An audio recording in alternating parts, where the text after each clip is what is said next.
last week we were in Matthew chapter 25, and we're going to go, and I skipped two of the parables, one of which was the parable of the 10 virgins.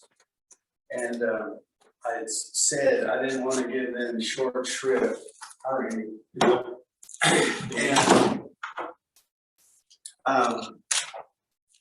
So I knew that we were coming back to it. And then also, we're going to be looking at Matthew chapter 28 and looking at that particular chapter as it ties into this. Now, you'll remember, I mean, it's hot in here. My mind just knows. It is. You'll remember that what I've been talking about is the idea that discipleship is a vocation.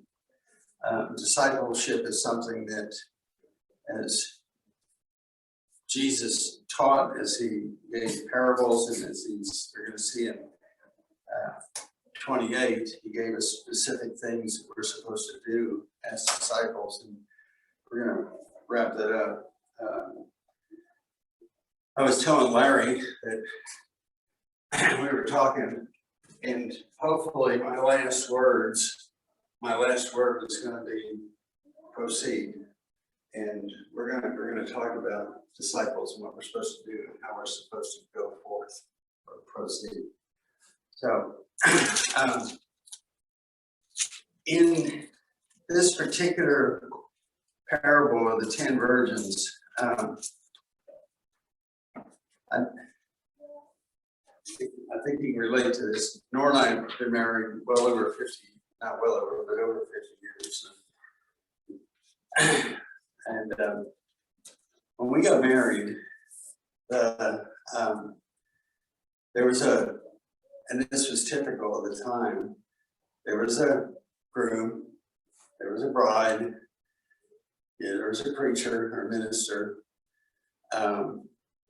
You went through a simple ceremony, and then after the ceremony, you went out into the foyer or the fellowship hall or whatever they had at the building, and you had a bowl of nuts, maybe some mints, and you had some punch, and that was it, unless you were rich. Then you had mixed nuts, because you just didn't have a whole lot. I mean, they started about the time we were doing it to really spring for a lot of flowers and stuff like that. But today, have you talked to anybody who's getting married now? It's like a $70 billion a year industry. An average wedding is somewhere in the neighborhood of 32,000 plus to get married. I can guarantee you our wedding wasn't anywhere near this. You spend a lot more time on the wedding than you do on the marriage, unfortunately. Exactly. And don't even get me started on a destination wedding if you have to go someplace. I mean, we're talking lots of money here. And here we have a story of these 10 virgins who were invited to bring their lamps. It says, the parable starts out, at that time the kingdom of heaven will be like 10 virgins who took the lamps and went out to meet the bridegroom. 5 of them were foolish and 5 were wise. The foolish ones took their lamps, but did not take any oil with them. The wise, however, took oil in jars along with their lamps. The bridegroom was late, and they all became drowsy and fell asleep. Now, I think you know the story, all of you who know the story. The bridegroom was delayed. He didn't come when they expected him to come. They all went to sleep. When he did show up, the 10 wise had their lamps, they had their oil, and they were ready to go. They had prepared. They had thought about what they needed to do, and they had extra. And when the 10 foolish, what happened when they woke up? Their lamps had gone out because they run out of oil. And what did they ask? They hadn't prepared, but what did they ask? One the other. Borrow. Yeah, can we borrow some? And that's a key thought here. Can we borrow some of your oil, some of what you prepared, some of the work that you did and get to bring that here? Can we borrow some of that? And the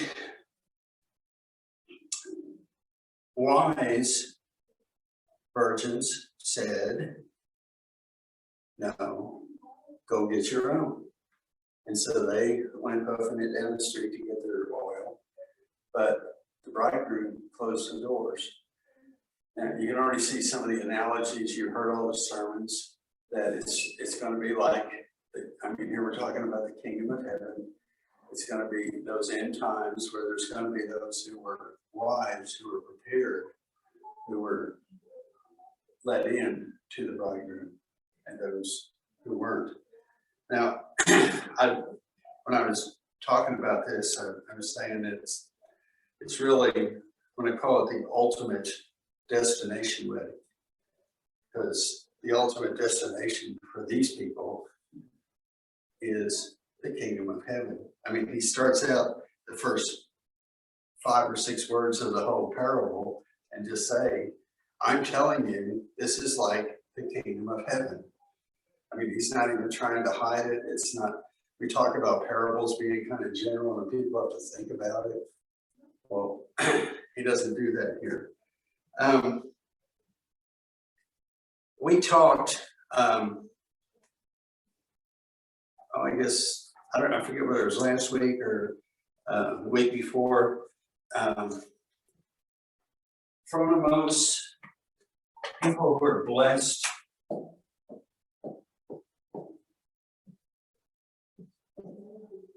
and that's the person, and the activities that they're engaged in the Greek word that is used is phronesis. Phronesis is it's related to a type of wisdom or an intelligence that's related to action. A lot of people, I know there's our TIs in the military used to mess around with us and they'd say, quick, run over there. And you'd say, yes, sir, and run over there. And you had no idea why you were running over there or what you're supposed to do or anything else. You had no intelligence about you, and they wanted to prove that.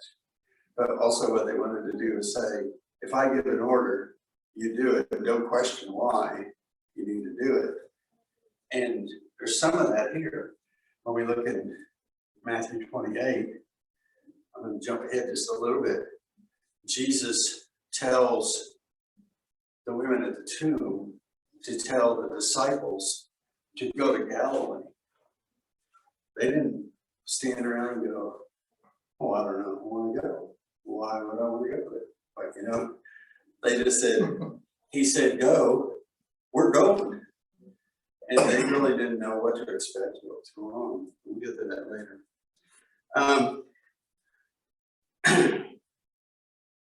When he talks about those wise or those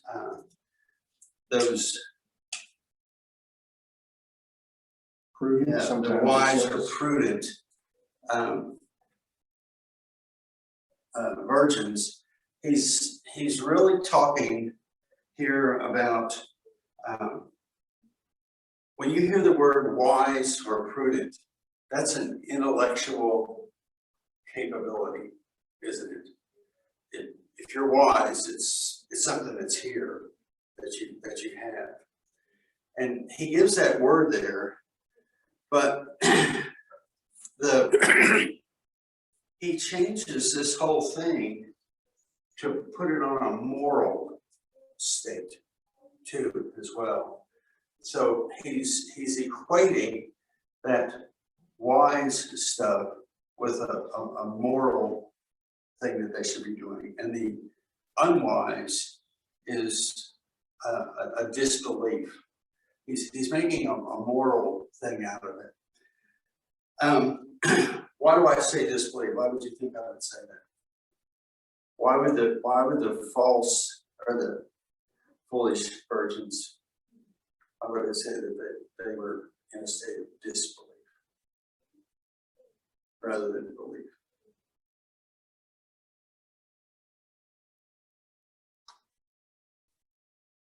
Well, we know where they were.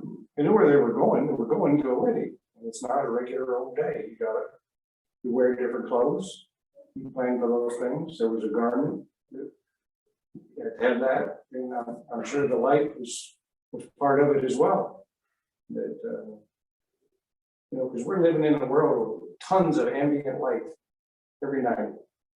Back then, it was pitch black unless somebody had a candle or somebody had a lantern. And so some things are understood in life. When you're invited, like you said, to a party, it was understood what was expected of you to come prepared for that feast. And they weren't like our feast where we come for an hour or two and then we start going, it's time to go home yet.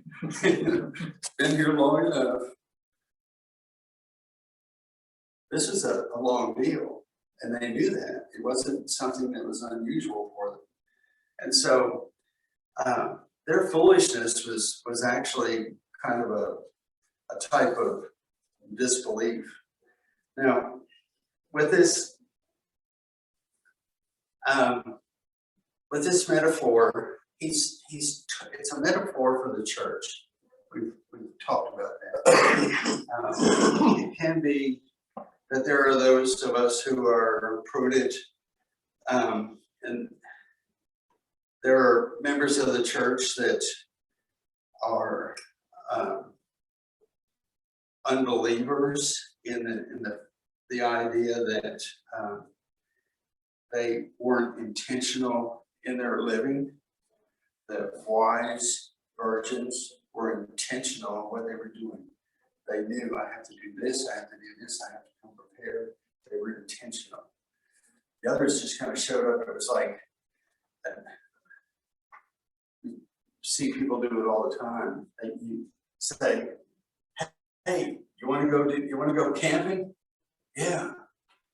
Well, meet me at the church parking lot Saturday at 1. We're going to go camping. All right, I'm going camping. But do they show up with all the camping gear? If they're teenagers, it's all like emotion. Oh, I get to go to the wedding. I mean, the camp. I get to go camping. I'm excited. But they don't do what they need to do. It goes back to that work thing we were talking about. They don't do the work necessary to come prepared for the situation that's being assumed to them here. Try to get a teenager to go camping for a month. Yeah, he might. He's pretty much, he did something close to that. I probably not. That's next month, leaving Monday. Yeah, I keep telling them, I got a small truck. I can't bring all that. We took 2 trailers, the horses in one, all the gears in the other. Well, they sound like they at least thought it through. But they want all the fancy stuff. They want to know, well, do I have a TV? They want an air conditioner, a TV. Yep. I says, Yeah, that I sounds said, like, yeah. Smartphone now, and you can watch movies on it. that's my wife camping. And when I go trout fishing in Arizona up in the mountains, up in National Forest. There's nothing, no hookups, nothing. Well, that's why you have that smile on your face, because you know. I can't wait. I'm gonna have fun with you guys. Have you ever read any of Fred McCaffrey books? Yep. The guy who wrote an article for every field and stream for 50 years. Oh, you love him? One of his books is entitled A Fine and Pleasant Misery. And Yeah. that's about kids, it's the whole thing. It's, you'd be rolling in the aisles if you read it. Well, I did enough as a Boy Scout when I was younger, I could probably relate to it. I outgrew some of that, so. Well, anyway, go ahead.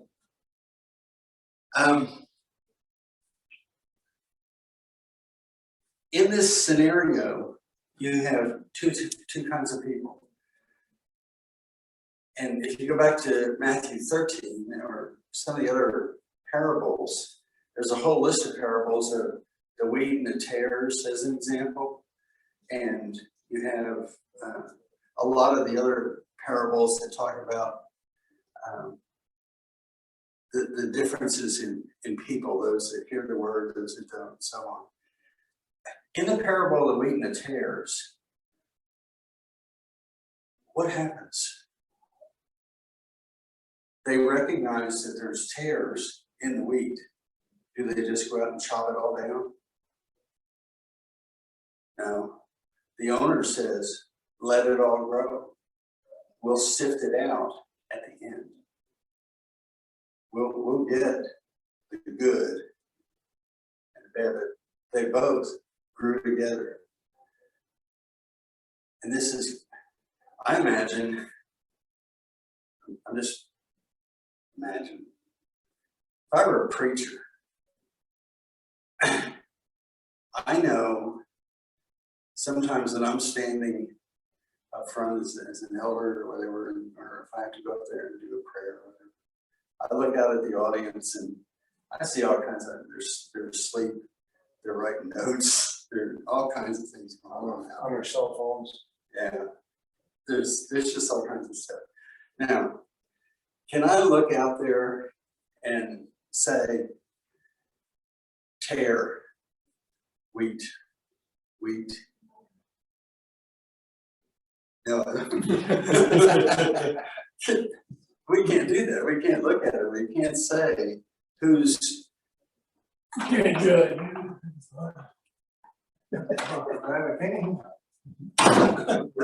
Pretty well planned here. Where's the last don't count though? We really can't tell, and I'm gonna cut this story short, but you can check on it if you want, or I'll print it out and let you read it. If you look, you know, when kids get out of high school, when they're football players, they get out of high school, they're ranked. You know, they have a number like stars, a 3-star, a 4-star, a 5-star recruit. And if you look at, I'll say 4 or 5 years ago, the Cleveland Browns at the time were like probably the suckiest football team in the whole. I mean, everybody knows you did not bet on the Cleveland Browns years ago. It's only been recently that they've even shown any semblance of being good. There's a guy that looked at all the kids that were on a football, all the guys that were on a football team, on the Patriots and a couple other teams, and the Patriots in particular. And then he looked at all the other teams, and he looked at the kids that went from high school to college going on. Almost every one of the picks that Bill Belichick made were like 2.6 stars coming out of high school. All the ones in the Cleveland Browns were 3.8s or better. Now, what made the difference? Dedication of the players. And Belichick saw something in them They'll try hard. that whatever their motivation is, he saw something in the underdog that helped him make good teams. And so I'm gonna go into another story. Long time ago, when I was in college, I took a stab at playing golf. I did some when I was younger. I was a caddy, and I played some while I was growing up. In between caddying, when I played golf, and then when I went to college, played some golf. I got to play golf with these guys, and it would be like they'd hit it up on the green, and then they'd say, "Looks good." And they'd pick it up. And I said, "What?" First time I went out, I said, what are you guys shooting on? I don't want to be the one that holds you down. I don't want to be the one that's out in the weeds and you're all over here helping me find my ball. I said, "Are you good players or you're not?" And they said, "Oh, we're good players. That's why we know he's going to make that." And they would do the same thing. They would shave off instead of hitting the ball where it landed, they would move it out onto the fairway. They would take every opportunity they could to have themselves have a better shot. For a while, I was idealistic, and I said, "I'm going to not do that. I'm going to play the game for the game. If I landed behind a tree, then I'd have to take the shots." My game went from a low score to a very high score, which is not good in golf, the way around. in a very short period of time. And I realized when I'm playing against the game, I'm not very good. When I'm playing against these guys, I can be pretty good. I can shoot in the low 80s. Because 3 or 4 or 5 shots in every hole, I either move it out or I one putt it and they go, "Well, it's close enough, pick it up," you know, that kind of thing. And so we have situations like that where we tend to, as individuals in the church, do that.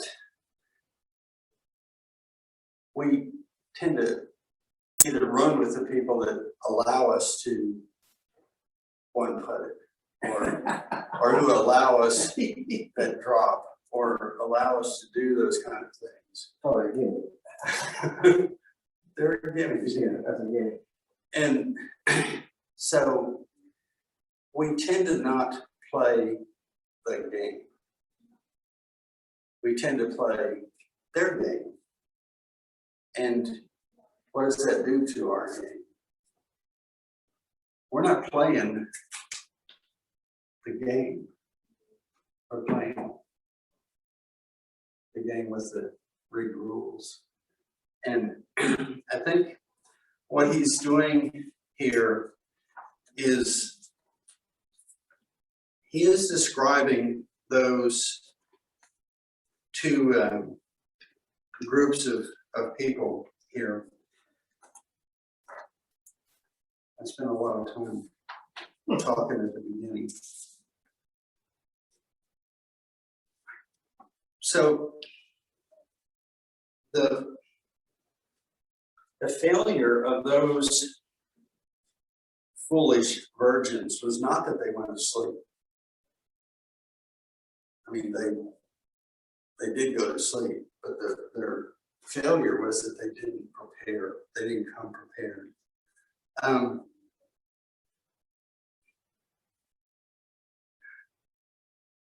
They rested well, they slept well, but when the bridegroom came, they weren't prepared. And I'm going to tell a ranch story that you can probably relate to. I don't know who else is up on ranch. There was a man that had a ranch. I've told Randy this one already, I think. There's a man that had a ranch, and he needed a hand. So he went into town and he said, started telling everybody, I'm give you a good place to stay. You'll have good food. I'm gonna give you some walking around money, you know, you're gonna make sure that, that you're taken care of. It's gonna be hard work. I just need one man out there that I can trust. And they all, just like the parable, said, yeah, no, I'm not interested in work. I'm sorry, I don't need to work. And he talked to this one young guy and he said, what do you know about cattle, taking care of cattle? And he said, I can tell you this, I sleep well on a rainy, stormy night.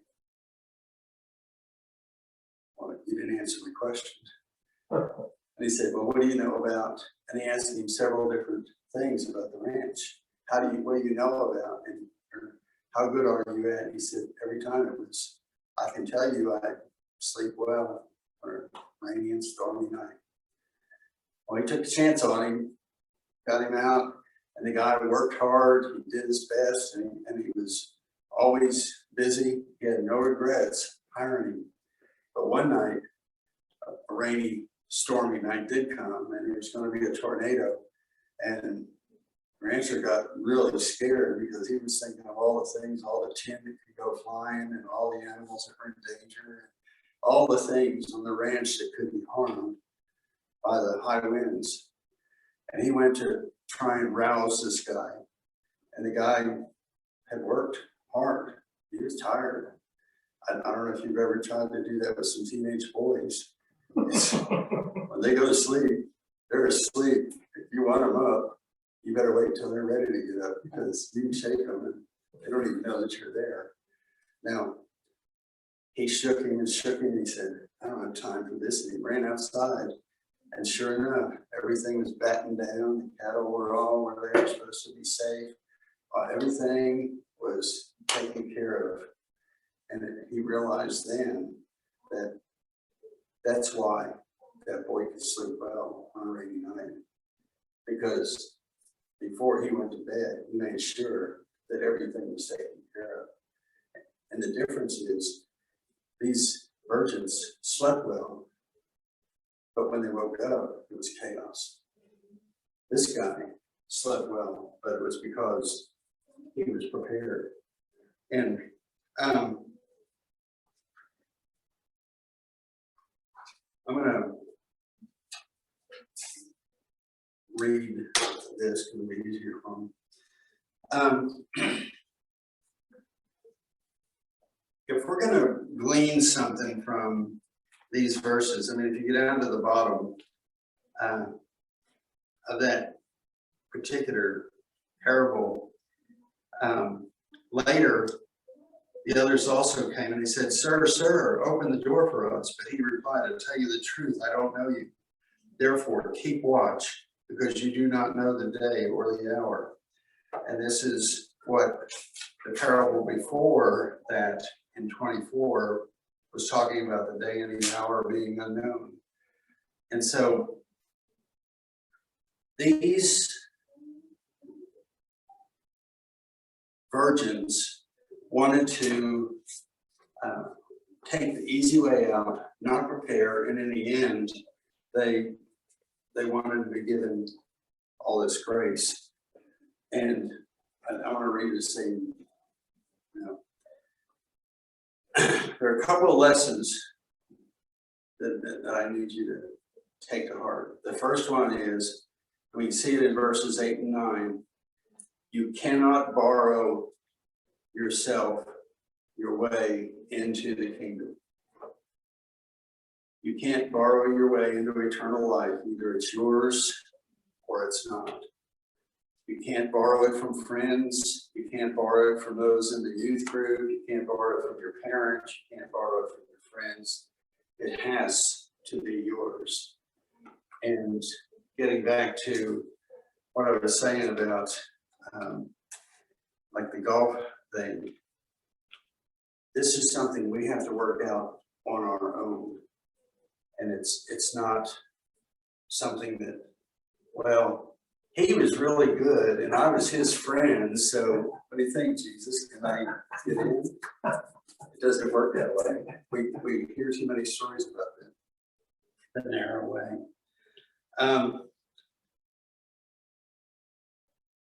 I think, and I've mentioned this before, but I think it's worth repeating.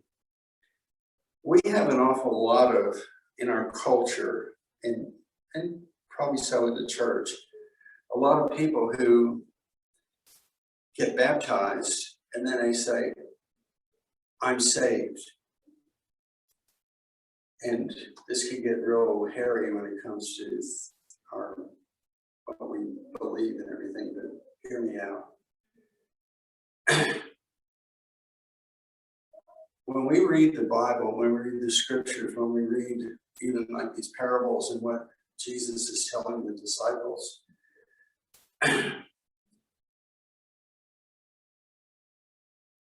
there's a salvation. Can we lose that? Are there ways that we can lose that? Absolutely. Sure. Yeah, Now, every book in the New Testament has verses to it about being lost. Brother Neil Pryor, when I had Jewish history with him, talked about David, when Saul was trying to get him to wear his armor, and everything you're talking about here, he said, I can't use these. So this is not my armor. He tried to go and couldn't go with it, He told him, this is not mine. He made a sturdy point there about trying to put on somebody else's armor in the fight against sin and the devil. You can't wear somebody else's armor. You got to be your own fighter. exactly. And he said, I can't use it. And I think, and I'm just gonna, this is me thinking about Paul. If we would go to Paul and walk up to him and say, I'm saved, I don't think that would even compute to him. I think he would say, I am being saved. Because he knew there were things that he needed to do. And I'm not saying that our salvation is based on works. Don't hear me say that. But if you do what a disciple is supposed to do, then you're working. You're doing the Lord's work. It's not, well, I was on this committee or I was on that program or I started this thing. It's, and we're going to see what he tells them to do. Well, you probably know already, chapter 28, what he tells them to do. So this is where the title of the class comes in, the Galilee Directive. So let's go to chapter 28. And if you look at chapter 28, now, prior to this, we have Jesus taken, he's before the Sanhedrin, before Pilate, the crucifixion and everything else. Now in 28, at the beginning, it says, after the Sabbath, at dawn on the first day of the week, Mary Magdalene and the other Mary went to look at the tomb. There was a violent earthquake, for an angel of the Lord came down from heaven and, going to the tomb, rolled back the stone and sat on it. His appearance was like lightning, and his clothes were white as snow. The guards were so afraid of him that they shook and became like dead men. The angel said to the women, do not be afraid, for I know that you are looking for Jesus, who was crucified. He is not here. He has risen, just as he said. Come and see the place where he lay. Then go quickly and tell his disciples. Do any of you have another word here? Do any of them say apostles? So, no, they're disciples. And it probably wasn't just the 11 that heard about this. Quickly and tell the disciples, he has risen from the dead and is going ahead of you into Galilee. There you will see him. Now I have told you. And so it's, you have to kind of picture their situation. This is the last directive that he's going to make when God told Abraham to get up and move, did Abraham know all the answers, where he was going, what he's going to do, and everything else? No, God said go, and he go. That's all. That was all there was to it. And that's what we have here. And I find it interesting, by the way, and I'm not trying to start any trouble in the church, but the first people to do any spreading of the word and everything was two women. Wasn't a man. They were not hiding somewhere.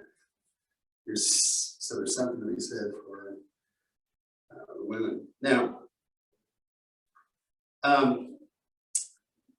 there's a thing here that we're going to look at in the text that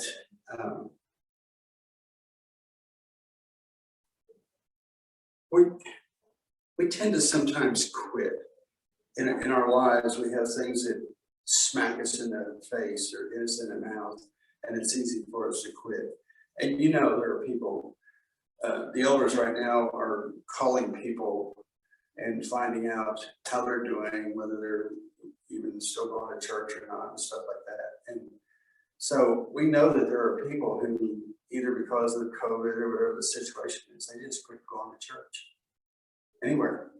It's easy to just drop out.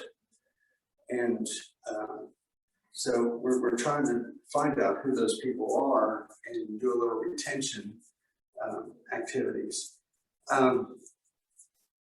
We have to continually go forward. From when we have stories in the Bible, if you look at the different stories, they pick out different characters where God said, go, and he expected people to do it. He expected a whole nation to go and do what he wanted them to do. He wanted Joshua to go across the river to the land, and Abraham.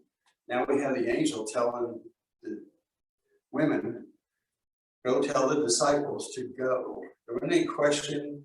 I'm not going to give you any more information. All you need to know is that you're going to meet with Jesus there. And so they did go. They did as they were instructed. They proceeded and they went forward. And why did they go?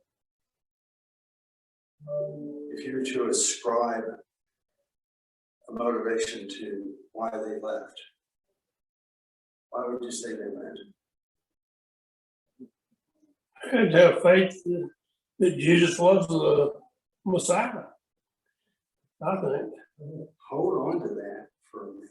We're going to come back to that. Come to the grave, expect to see a body there, not one there. Well, And you get told by an angel? What's an angel doing here? and Told what, by an angel doing and what did the angel say? He's listening.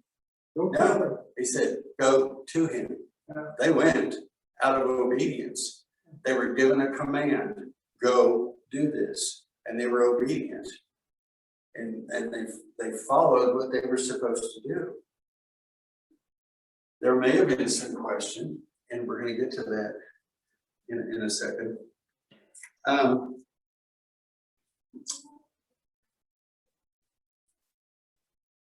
In fact, let's turn to verse 16. We'll come back to some of this. They went and found, the women did, and found the men, and they went and they finally got to be with Jesus. And it says, then the 11 disciples went to Galilee, to the mountain where Jesus had told them to go. And that's probably a key thing. If you stop and think about it, think of all the godly things and all the teachings that were done. They were on mountains. They were involved with mountains. This is a mountaintop. We talk about a mountaintop experience at camp. Well, this is like a mountaintop experience. He met with them at the mountain. And look what it says. When they saw him, they worshiped him, but some doubted. Now, this is Matthew writing this many years after, and he's looking back at what happened. And he's putting it in there to let you know. He said, this is probably him saying, I'm one of them. I wasn't the only one. There were others with me who doubted. They doubted what? That he was Jesus. So you can't say that Mary said, quick, go. And they said, oh, it's Jesus, we're going to go. They went because that angel said, you must go, and they went out of obedience. But that didn't mean that they understood exactly what was happening, because you got to remember this. From the time he was crucified till the time that the order for them to go, there was time in there when, what were they doing? They were by themselves, and they were probably doubting. We expected him to be this Messiah. We expected him to be, and I can imagine they were all going, now what are we going to do? He's dead. What are we going to do? And that's what their Saturday was probably all about until Sunday. And then they get a command from a heavenly being, and it's starting to dawn on them. We need to obey. And they went. Now,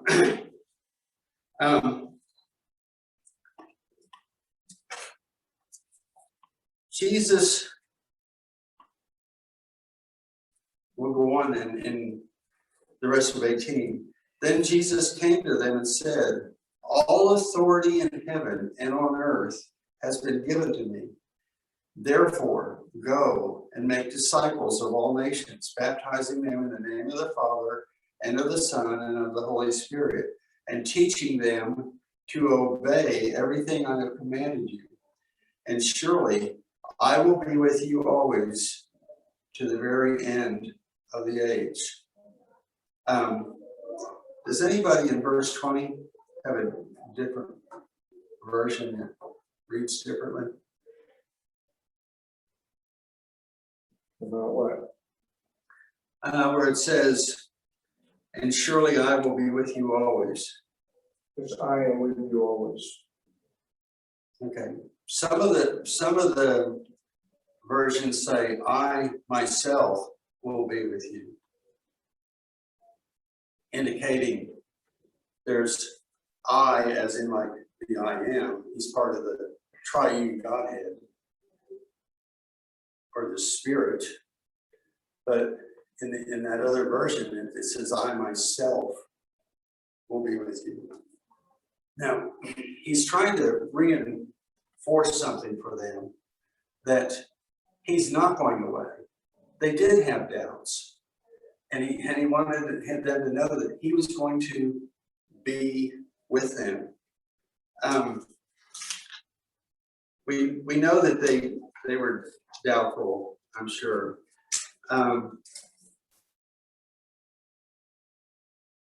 In Hebrews 5:11, if you want to turn to that.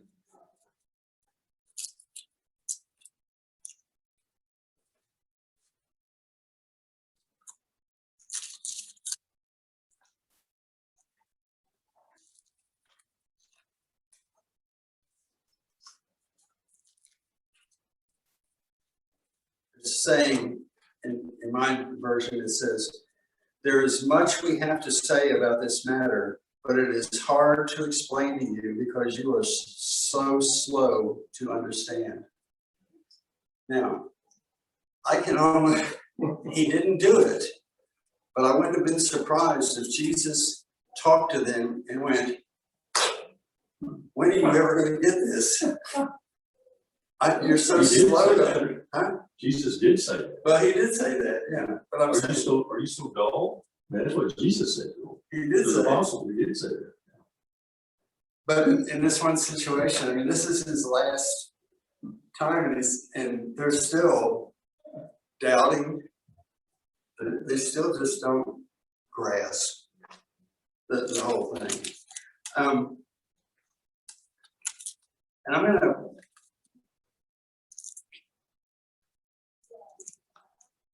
I guess make an observation here. Some of you might remember this. Before Mother Teresa died, she wrote her memoir. And I don't know if any of you paid attention to it or you remember it. But one of the key things that came out was she doubted. There were times when she doubted God. And that idea of doubting is not necessarily bad. It's what you do with it. The disciples doubted, but they obeyed. They doubted, but they stuck with it. He said, I want you to go out. I want you to go forth. I want you to, it's too early. I want you to proceed. Go out there and make disciples. And we've been studying these 4 weeks. What are disciples supposed to be? A disciple, somebody that's supposed to take care of the sick. Remember the story? When did we see you, Lord? You saw me when you did this. You saw me when you did that. You saw me when. And so I'm going to throw a term out for you. Lordship theology. If we really believe that Jesus has all authority, if we really believe that he has the power to do everything that we want him to do, sometimes we expect Dale to do financial counseling sermons. We expect him to do let's fix your marriage sermons. We expect him to do probably what we call topic of the day kind of things, sermons to address small issues. And I'm not saying that you shouldn't do that. If we really believe that Jesus is Lord, and we do, like he says here, do what I have commanded, and we have the scriptures to back it up. Do people who are in the middle of marriage problems, generally, I'm sure there could be a lot of reasons, are they generally trying to live under biblical teaching? Somewhere there's a problem. They're either selfish, they're greedy, there's something that's keeping them from being what it is that they're supposed to be. Because they're not turning their lives over to the Lord. It's not something that is so important in their life that takes precedence. Same thing with financial. Is there stuff in the Bible that tells us how to handle our money? Sure. Well, but there is. Pages and pages and pages of it. I mean, we're not supposed to be greedy. We're supposed to, and there's all kinds of things we're supposed to do with it. Drinking, alcohol, all kinds of issues are handled here. And so if we really do believe that, then you're not gonna wind up having those kind of issues.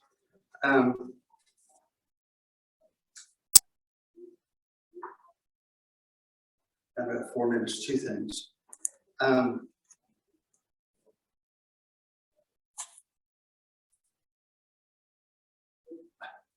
I've talked to a lot of people who say, "Ooh, did you read this book?" And it's from some expert on a particular topic.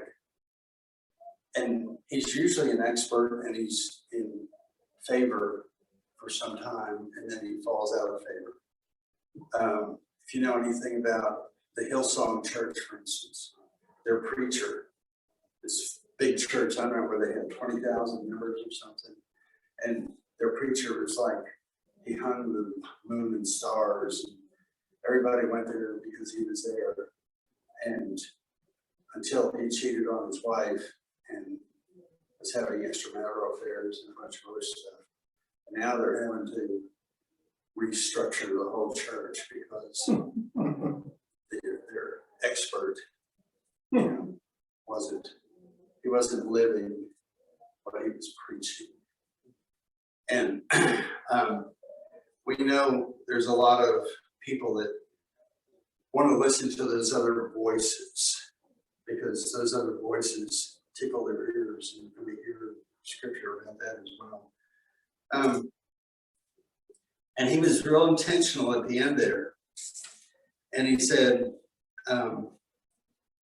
he wants him to go out. He wants him to be immersed in a life of faith.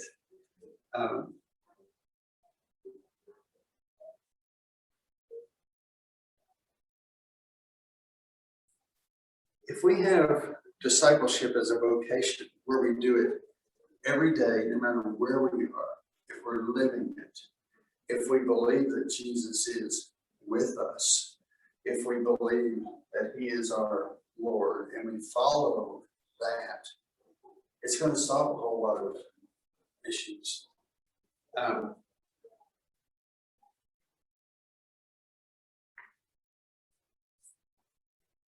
Final thought. That's what I tell myself. That's all, stop big talk now. So don't feel bad about it.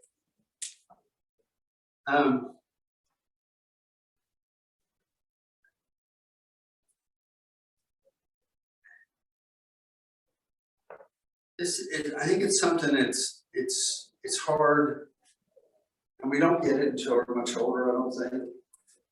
When you're first baptized, when you're 12, 14, when you're whatever age, and even I wasn't baptized until I was 20. You know, when I was 20, I knew everything. You know that. That's how that works. But I look back now, and there, you know, people say, "Would you do anything different in your life?" Well, if I look at my Christian life right now and look at what I was when I was 20 and where I could be had I thought now, I mean, the way I think now, if I thought then, how my life would have been so much different. And so he's telling them every week, we've talked about this disciple thing and what you're supposed to be to get examples. And he just told them, go out, do the work.